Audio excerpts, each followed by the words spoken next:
Welcome back, everybody, to Game Over Cancer 2023. I'm still here. You can't get rid of me that easy. And joining me for our next run, quite possibly my favorite Ryan. High five from Ryan. Joining in for a little Have a Nice Death Vacation percent. Ryan, take us on into it. What's up, everyone? My name is High Five from Ryan, and I am super excited to do a little bit of a vacation kind of mode percent here. It's spring. Spring is upon us. We're all getting ready for spring vacation, so I thought it would be very appropriate to have a nice death and try to get Death, a little cute Grim Reaper guy that we see here, on vacation. So the objective here is basically that: play the game as intended and try to get through all the different departments of the underworld, and yeah, just kind of schmoove on and vibe. I also did want to have a quick reminder, Bill. I think we got some donation stuff too, right? So we have some cool things as a part of the donation train here. We got we have a nice, awesome shirt that you can see here. Wait, hold on a second. I can do it. Professional streamer. Right over. Into frame. We can do this. We're doing it. Oh my god, we're doing it? There we go. As you can see here, lovely shirt. Game Over Cancer merch. You can get that by a small little donation here. And plenty of other amazing prizes, so please get your donations in. We are pretty close to what's our current total we got here? We're almost at 3,500. So chat, I know we can do this. And yeah, with that out of the way, here let's go and you don't need to see my face anymore. I know it's a little bit in the way, so let's go take care of this stuff here and here we go. Perfect. Awesome. Let's get into the game now, shall we? We have... so yeah, Have a Nice Death. It is if you don't know this game already, it is a action roguelike, a little hack and slash and platformer, which is really awesome. We have a lot of different elements of randomness throughout the game. A lot of the levels and stuff are very random, but that's okay. We're going to make it work. We have a lot of amazing characters that we just love to talk to. This guy, his name is Joe, and he's gonna get us some help on our run here. Let's see here. We're gonna look for this little guy. Hopefully, we're gonna start with this on the run, and I'll get into that in a little bit. Also, we're gonna hope to see a little bit of speed footage here. So another cool thing about Have a Nice Death is a lot of different types of food that buff your health, heal your injuries, make you faster, do more damage, cool stuff like that. And then this is Jocelyn, the Spirit of the Elevator, who gives us many awesome buffs to kind of like kick our run off the ground. And with that, we're almost ready. Let's try to get the right... These are called contracts, by the way. So Jocelyn gives us something good in return for kind of a little bit of a challenge to make the run a little bit extra spicy, you know what I'm saying? So with that, we want one more spell just to make our run a little bit more consistent here. Not that one, we want this one. All right, perfect. I'll do a little countdown from 3 to go. In 3, 2, 1, and let's go. So right off the bat, we got some choices that the devs have given us to let us choose different sites to use. There's at least I think 6 or 7 now, and many cool different play styles to kind of utilize those sites. Let's do this guy here. This guy is Mr. Osha. Mr. Osha gives us things called curses, which you would think that sounds bad, but it's not, I promise. These are ways to increase damage through our sights or our weapons, stuff like that. And he's very integral to speedrunning, but also just casual runs. So we love ourselves a Mr. Osha. There's also so many different play on words, puns, and stuff like that in the game. So it's kind of a vibe too. These are called arena encounters. These are basically those kind of rooms like you cannot get past without defeating every enemy in that room. So for speedrunning purposes, like we want to like make sure that we beat those enemies as fast as possible. So yeah, not doing anything crazy here. There's no like out of bounds things and stuff like that. It's basically just playing the game like as intended, which is very accessible for a speedrun. Anybody can do it at home.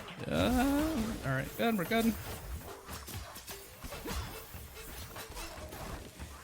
The spells that we got going on here, as you can see, like as I'm like hacking and slashing away with my scythe and everything, but we also got like some little bug guys that kind of like auto attack for us, which is pretty nice. There's a few like auto attack spell or like auto homing target spells that we have in the game, and the Mosquitoes specifically help make the game a little bit more consistent in fighting some of the bosses in this game. So I thought that would be a nice little route for marathon runs. This guy is Mr. Leon Clean. He is our first Thanager. That's right, it's like a manager, but from, you know, the underworld. So kind of a fun little play on words there too. And yeah, he was introduced in like about halfway through the early access as like a new like kind of mini boss in the game. And he's one of my favorites, but not everyone feels the same. He can definitely beat you up if you're not really careful. Let's get some healing here. Perfect. We have the shop. All right, so in the top left-hand corner, we got a lot of things going on. We have our scythe in the left-hand column, or in the left square or diamond. In the I can actually sell something. In the top, we have like a golden and some blue like diamonds. Those are our healing sources called anima that we can get throughout our runs, which is really fun. And then we have another spell that I haven't mentioned, and it's called Trouble Cross. We can have 2 weapons at, technically 3 weapons at any given moment. But you can only use 2 of them plus your scythe.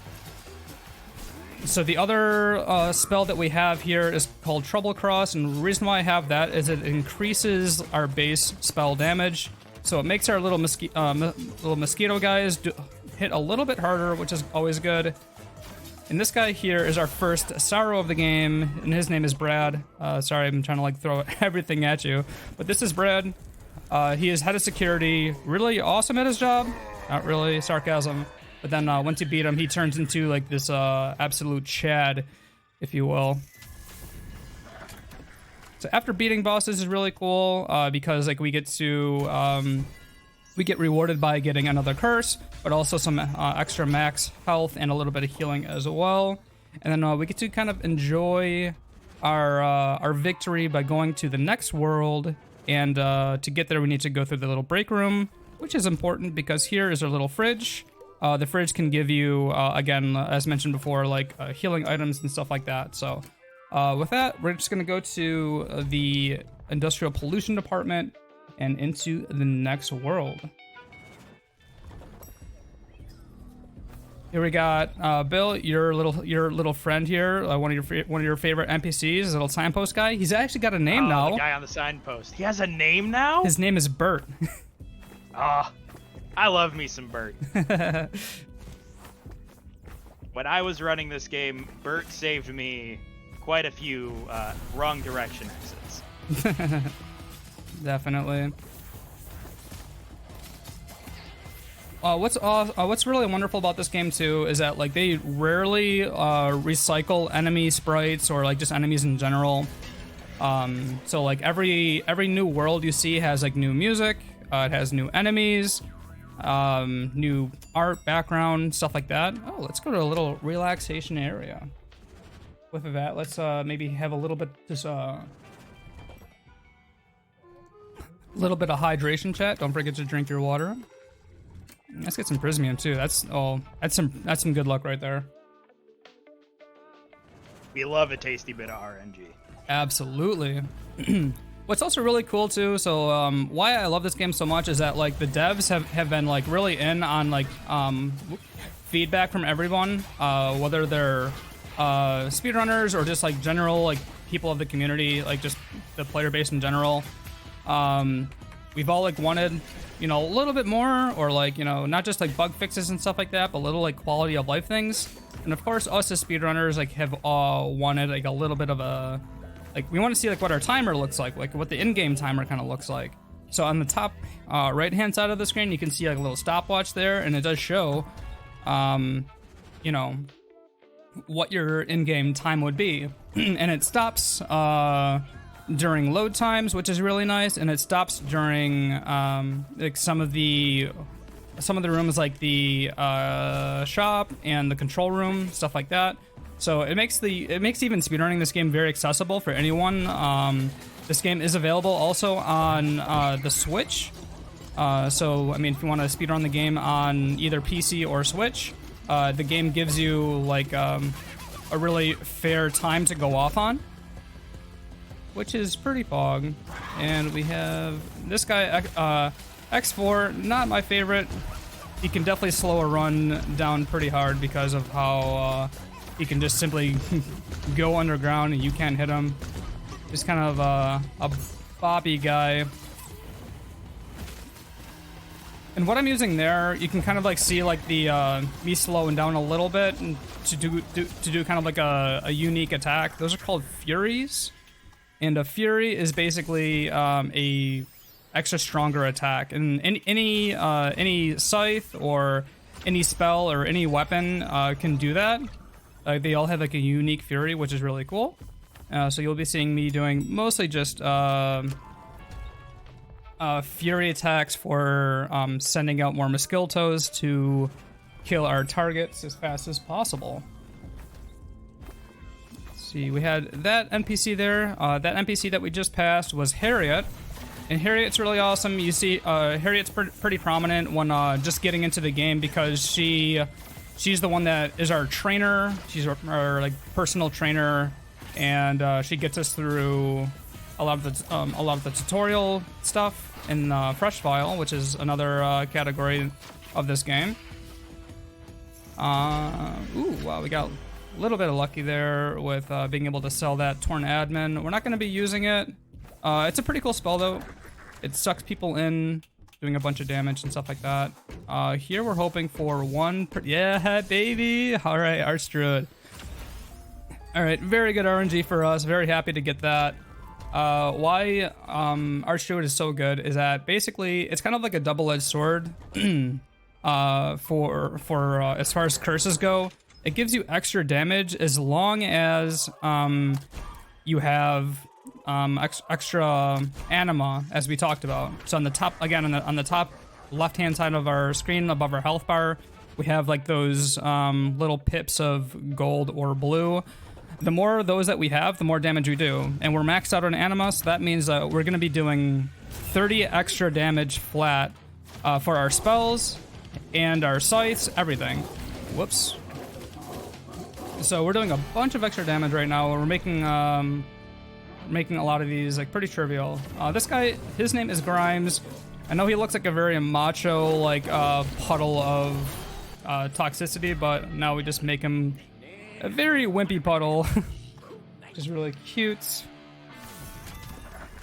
We'll see like what other kind of oh, spell damage is always good, right? Yeah, I think the more spell damage we get is the better. What's also pretty cool about this game is that as you are getting more and more curses in the game, some of them are attached to something called penalties. Penalties are like they'll still give you like the curse bonus, but at the same time they also give you a negative effect too, to kind of like make the game a little bit spicy. So it could be like enhancing the enemies of the game. It could be maybe like just weakening death itself a little bit. It can be like a wide variety of different things, but they're always cool though. Makes the game again feel just like a little bit more spicy, and I'm always about that.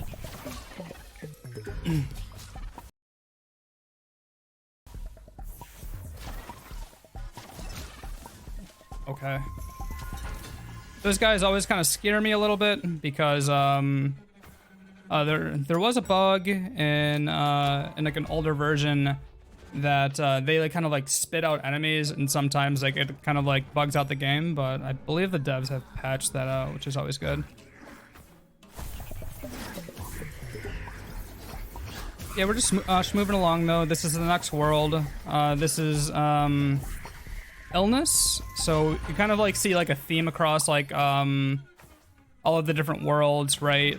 The first world is kind of like a basic security kind of world. The second world is a more kind of like toxic-y, obviously pollution environment. And now we're in kind of like this area that has a bunch of like growths and stuff like that. And a lot of like, you see kind of like cell-shaped kind of like backgrounds and stuff like that. So it's pretty cool. Little pills, of course, which is kind of cool. These little doctor dudes that have like giant syringes for a weapon, which is kind of nice, or kind of neat. You have some of these like, unique tiles too, that kind of like break up the levels a little bit, and they can be really really challenging, especially for newer speedrunners to like try to like navigate these kind of like rooms. Let's get the Death Priest. Death Priest used to be a really insane curse back in early access. Because like it would just make you basically have like infinite mana, and you can imagine like what having an infinite resource can do to like something like spells. Basically having to cast like spells like infinitely, it definitely broke the game in many ways for sure. Let's not go this way. It did absolutely turn it into a one-button speedrun. Basically. It was a spectacle, though. There were so many particles on the screen. Yeah, it was really cool. You can still kind of do that, but it's definitely like much harder to do for sure. But because of Death Priest now, even though it was nerfed a little bit, I can still like be able to summon a whole bunch of like different Mistletoes like on the screen to be able to do a whole bunch of damage. So that's always very nice to do. Next we have the King, next Thanager in this world. He's very unique because he's the only enemy I think in the game that has a lifesteal effect. So if he hits you, then he heals back any health. So we're hoping to not get hit here and just kill him easily thanks to that Arch Druid. Very nice, very nice. Hey, let's get Bleed, why not?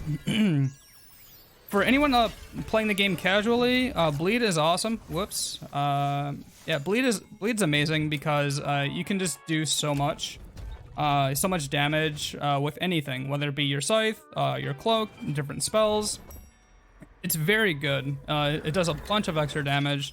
Basically, how it works is you'll have each consecutive hit you hit on an enemy, it increases like that damage by an extra 1, capped at 10. So I mean, basically doing 10 extra damage like per hit is pretty nice. This guy is Crank. He's hard at work, of course.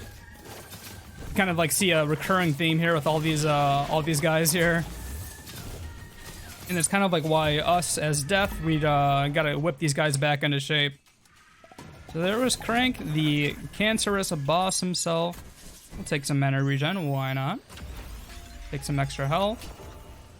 Keep moving on. We're doing really well. We're doing pretty well here. We have 2 more worlds left. We have Warfare next. And followed by that is gonna be a new world that they have just introduced when the game went live back in March. It's called the Time Department. So that'll be pretty cool to see. If maybe other people have seen like runs of this game like done at an earlier time, but now we get to see like the full game in all of its glory, which is pretty cool. Yeah, this is Warfare though. You can see again like brand new enemies, different types of enemies, different types of attack animations that you need to get used to. We have little uppercut Shryuken guys. And a lot of the platforming, yeah, something I haven't really mentioned about this game too is like, that's really underrated in my opinion, is like the platforming. So in a lot of like roguelike games, there's a lot of things like going on, but like platforming is not really like a highlight of the game. Whereas Have a Nice Death, the devs wanted to actually make this game a Metroidvania-ish type of game, which is pretty sweet. But then they were like I wouldn't say last second or whatever, but they were like, what if we made this Metroidvania into like a roguelike? And kept a lot of like the platforming elements, and I think it like all of that complements each other very well. And it's all very fresh and unique, like each time you play through, because each level is randomly generated. All of these different tiles are randomly generated. I don't have like any idea exactly like what is coming next. I just kind of like take what the game gives me. All those curses are all like randomly generated. Ooh, more relaxation? Don't mind if I do.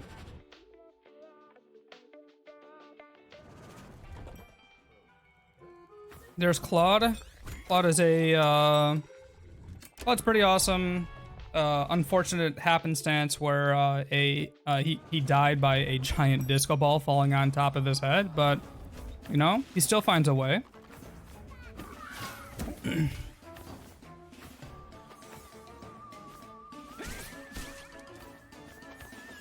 then we have the next manager here. Ooh.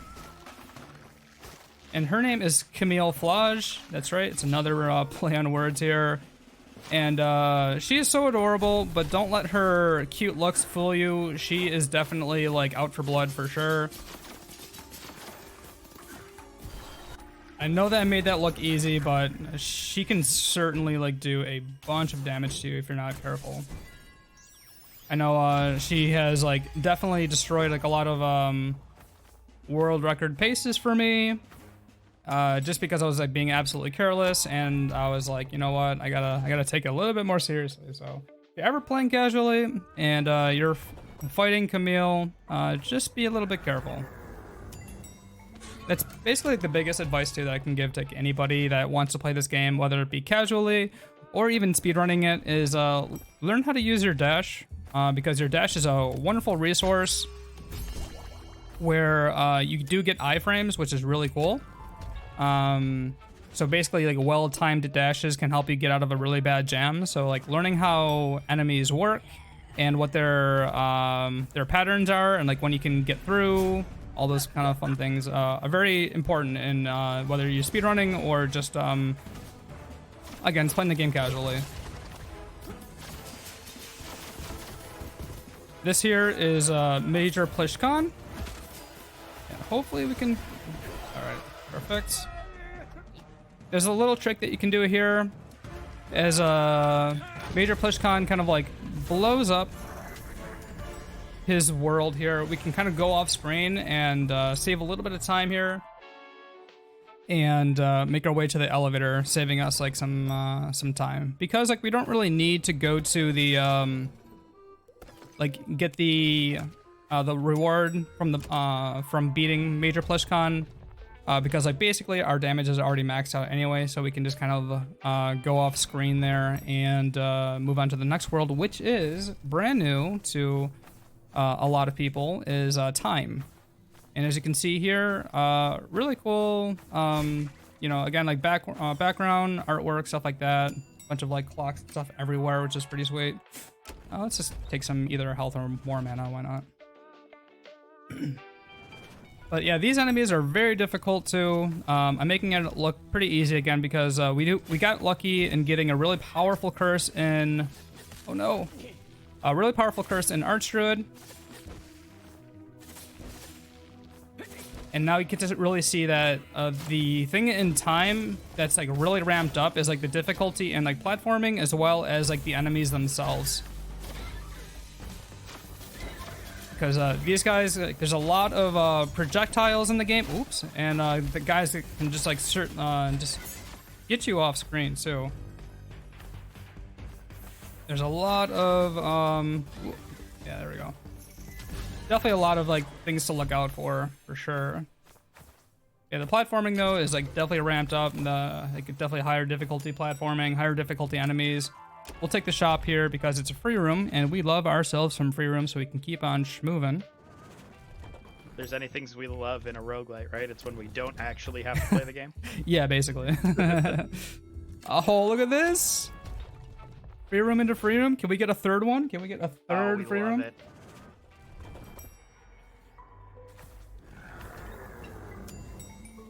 All right, we didn't get there. That's okay. Taking 2 free rooms though in the very last level is pretty sweet.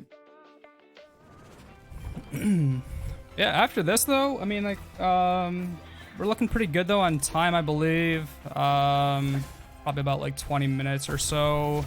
And yeah, we don't have like a whole lot more left. I know I wanted to. I had an earlier like prediction of 35 minutes, and that's only because the devs actually transferred a world and swapped it out, so it made the game a little bit like more run friendly, if you will, for everybody involved. Whether you're well, Jesus, whether you're like playing the game casually or speedrunning the game. They kind of like took a world out and put it in line with Warfare, so you don't have to go through a whole like extra biome, which is really nice. And so it makes it brings a lot of like extra replayability to Have a Nice Death. And this is it. This is we got 2 bosses that we want to fight here. Really cool designs, by the way. Whoops. And this guy just sucker punched me in the face, and that was not cool. There we go. Try to getting out of his attacks here. All right, perfect. That was one of them. Take a little bit of healing here. All right. Next is the actual boss Time, and I will call time on basically like the last hit of the boss. When the boss dies is when time hits. And here we go. Not an easy fight by any stretch of the imagination. That's why I use the Mosquitoes here, because I get to focus on dodging attacks and letting the Mosquitoes kind of like do their thing, you know what I'm saying? So kind of like letting them go, dodge the attacks. Really cool design too, by the way. There. Some little bit dodging. Oh, and time. Perfect.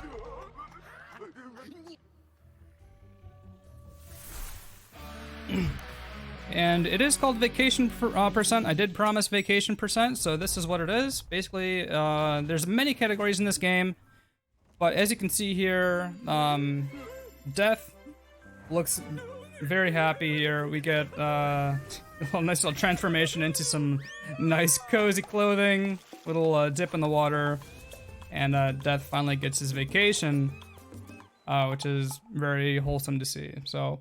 Yeah, that is it. That is one part of Have a Nice Death. There's so much more content after that too. So I mean, if you want to check it out, please do. I can't say enough good things about the game itself and all the hard work that the developers, Magic Design Studios, have put in, and how amazing they treated everybody in the community. So check it out.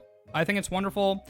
There's so many really cute characters. The gameplay is really wonderful. It's very refreshing, and yeah, the devs are always listening to make this game even better. So, but with that, yeah, just want to say thanks for having me. Really do appreciate it. I hope you all enjoyed this little thing of Have a Nice Death. There's a fresh leaderboard on speedrun.com. with many different types of categories that is accessible for everybody involved. The devs even give us a little cool sheet of like how well you did, or like what your runtime is and stuff like that, and how many attempts you had in the game. As you can see here, we had a nice successful attempt here with our in-game timer of under 13 minutes, which is really cool. And it also breaks down your timer. So again, big shout outs to the devs.